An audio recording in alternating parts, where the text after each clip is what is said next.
Go. All right, guys, thanks for coming out. We want to certainly give this incident that I'm about to describe some attention and hopefully bring it to a positive resolution.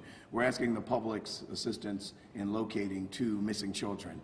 They are brothers, ages 6 and 11, and they're missing from the 5000 block of Ogden Street. They were last seen by their mother yesterday at around 9 p.m. and they were reported missing at around 11:30 yesterday, and Southwest detectives have been working overnight to try to locate them. Obviously, it was dark and rainy throughout the night. That may have hindered efforts a bit, but we certainly want to, keep this going. If you remember last week, at about this time, there was a missing girl from Logan, and the way she was located is that someone saw the news and called and said, "Wait a minute, she came to my house," and nothing wrong. There was nothing criminal or anything with that. So we're hoping to duplicate that. Maybe someone sees your reporting, your tweets, or whatever, and can point us in the right direction. So the two children's names are Demetri Tiller, Demetri, last name Tiller, Tiller. He's 6 years old, and he's the child for whom we provided a picture. We had a picture at our disposal for the 6-year-old. Unfortunately, at this point, we don't have a picture of the 11-year-old, but I will give you some distinguishing features of the 11-year-old that may help if anyone recognizes them. Both children attend the Blankenburg Elementary School at 4600 Girard. That school was checked today just to see if they showed up. At this point, they have not. But if anyone is either in the area of 5000 Ogden or certainly 4600 Girard, we want you to want to look out, and anywhere in the city for that matter, for the presence of the children. So the 6-year-old Demetri, he was last seen wearing black shorts with green designs on the shorts, a black t-shirt, black, brown, and orange shoes. That's what he was last seen wearing. I'm sorry? You said shoes again? The shoes are black, brown, and orange. I guess they have multiple colored on the shoes he's wearing. He's 4'6", 91 pounds, and again, he's 6 years old, and we did have a picture to provide to your desks. You may already have it of him, and I actually brought down a big color photo. This is Demetri, so anyone that sees him. And his brother is Nathaniel. Common spelling for Nathaniel, N-A-T-H-A-N, actually it's slightly uncommon, N-A-T-H-A-N-A-I-E-L, Tiller. Tiller. He's 11 years old. He's 4'8", 75 pounds. And although we don't have a picture of him, he's described as having a scar somewhere on his face that's shaped like the letter H, like a capital letter H. I don't know if that's deliberate or not, but if you look at it, that's what it would resemble to you. He's last seen wearing a burgundy long sleeve shirt, black sweatpants, and black and white Van shoes, like those canvas shoes. They call them Vans, the kids do. He also attends Blankenburg Public School at 4600 Girard, and again, the school was checked with no sign of the children. And so, of course, we're concerned because now we're approaching hour 12 on their, at least when they were reported missing, hour about 14 from when they were actually last seen in the house. So we don't know, if or why they would have just wandered off. Those are the things the detectives are trying to find out right now.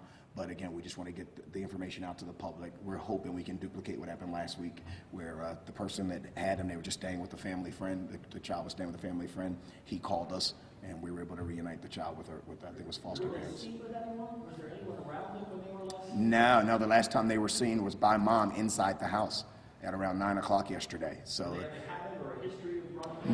No, not in this case. I believe last time we did have some history, but in this case, nothing known to us that would, there was nothing that suggests that there was any sort of argument or precipitating event that led to this, so we're at a little bit of a loss in this regard. Last time we kind of knew what caused her to leave. This time, in this particular case, and again, they're unrelated, I'm just trying to draw a comparison, but in this case, there doesn't appear to be a triggering or precipitating event that led to them leaving the house.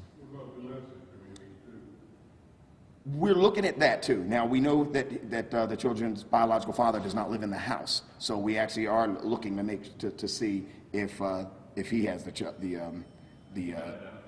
I haven't identified his name yet, but we are looking in the area of 700 Summit Avenue. So again, that's just another address to add. 4600 Girard is the school, 5000 Ogden is where they live with their mother, and 700 Summit is the area where the biological father lives. 700 or 7,000? I'm having a 700 summit. And also, just one more thing, I'll get you that, Bruce. Also, they seem to like to play at the Hill Creek Recreation Center, which is out in West Philly as well. So, again, anybody in those areas that see these kids, let us know, Bruce.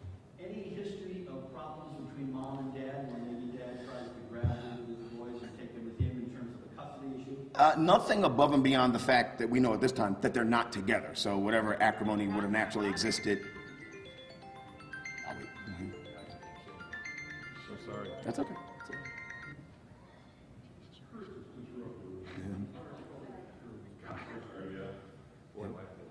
So aside from any inherent acrimony that would lead to people breaking, relationships ending, we don't know of anything above and beyond that could have contributed to it.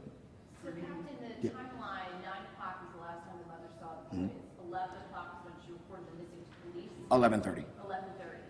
So this morning, 10:30, we're here at this news conference, but obviously we were notified earlier in the morning that this was happening. Why wait to get this information out until 10:30 as Well- opposed to earlier in the day? Well, we did send it out to your desks earlier. We were told not to ask any questions until 10:30, 11 o'clock this morning. Yeah, that just basically means when you see that on the bottom of this press release, it just means please allow me to give the summary of the events before you ask the questions like you're doing now. We're not going to put it out until we get That's a fine. vote from you. So That's- that's why we're sort of wondering. But don't forget, the detectives are actually still out there working on it, trying to do neighborhoods, look for video and things like that. So an investigation was going on, but we are at the point now where we want to make sure that the public has access to the photo that we do have. The other thing we were waiting for is we were waiting to see if we could get a photo of Nathaniel, and we have, at this point, if not, we are still trying. So, but we certainly do appreciate the attention that it is garnering. Go back, you had mentioned that there was a previous incident. Would you mind just going back over that again? Okay, so I was just trying to draw a parallel. The incident I was referring to is not related to this case, but I was trying to draw a parallel because we had a missing girl, 9 years old, last week about this time from Logan.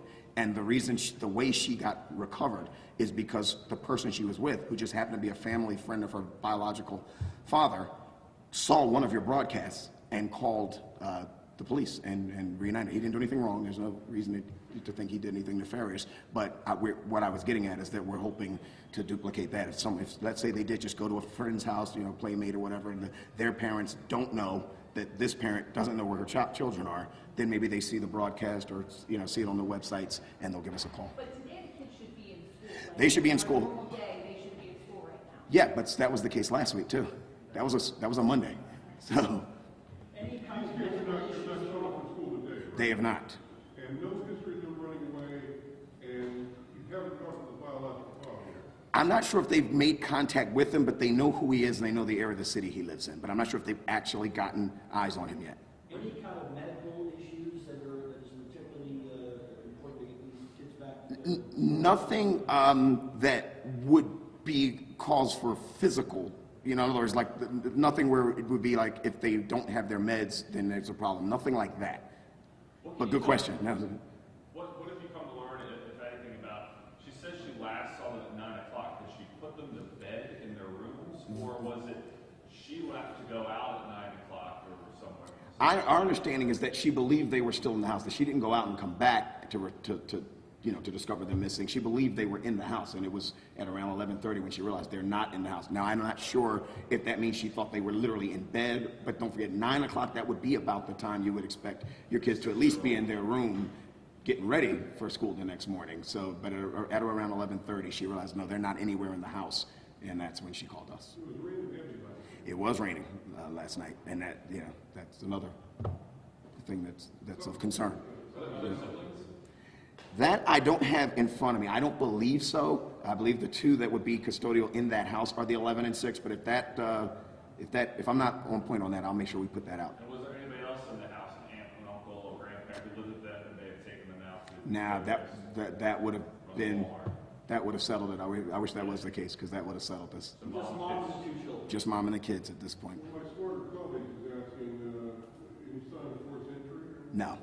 Can you go back over the addresses where you're Yep. looking? So the family the children resides with their biological mother on the 5,000 block of Ogden. They go to school at the Blankenberg School, the elementary school. That's at 4600 West Girard. We believe their biological father resides in the area of 700 Summit Avenue. And we also believe that they play during the summers or weekends or what have you. They play at the Hill Creek Recreation Center, which is out in the west. I got to get an exact intersection for that. I'm not sure if you know this, but do the biological mother and biological father, do they share custody of these boys? Is the father's? Our understanding is that primary custody is by the biological mother. I don't know if there's any prohibitive restrictions on dad, but the primary custodial parent is the mom. Did you say you have not located the body yet? I don't believe they've actually spoken to him, have got eyes on him yet, but they know where he lays his head. So it's just a matter of tracking him down. And I'm not suggesting he even knows. So that's another thing. Dad might see TV and be able to react and help us on this as well. So. As far as you know, the relationship between mom and dad is amicable? I have no reason to believe that it's toxic, but again, they're not together, so it can't be, completely harmonious. Otherwise, they'd probably still be together. Today's Tuesday. Did they go to school yesterday? My understanding is they did, but I will double check on that. And tomorrow, I believe, is a holiday, so we know we won't have school. It's Yom Kippur tomorrow, so kind of sandwiched in one of those weeks where we don't even have school every day. But again, they did check the school for today, and I'll double check on yesterday. In any event, they were home after school hours, so we even if they missed school, we have their whereabouts tracked well into the evening back at home. Yeah, because maybe just spitballing that Yeah. tomorrow's Yom Kippur, they thought they had all the Maybe. type of thing. Possibly, but nothing right now. I mean, that's something that obviously the detectives are going to look at to make sure that there's no negligence. But I mean, it's on its face, it's somewhat reasonable if you believed your children were home, at or around bedtime, and then checked at 11:30 or so when you were ready to go to bed. That's relatively reasonable to, if you really believe they were home. So, and again, no sign of forced entry, no loud crashing sounds, nothing like that would have, alerted mom. So at this point, but those are things that the investigators are always looking at too. So if that takes a different turn, we'll bring you back out and I'll tell you that. What's the name of the rec center area? Hill Creek Recreation Center. That's in West Philly, but I got to get an exact location for you. Hill Creek is the name of it. Probably near the mom. Somewhere near near the school. Yep. And Southwest Detectives has the investigation. So if anyone does see the children, then obviously call 911 or you can call Southwest directly. And hopefully, like I said, we can bring this to the type of resolution that we brought last week. So thanks. If I get more specifics, I'll bring you back out. Okay? Thank you.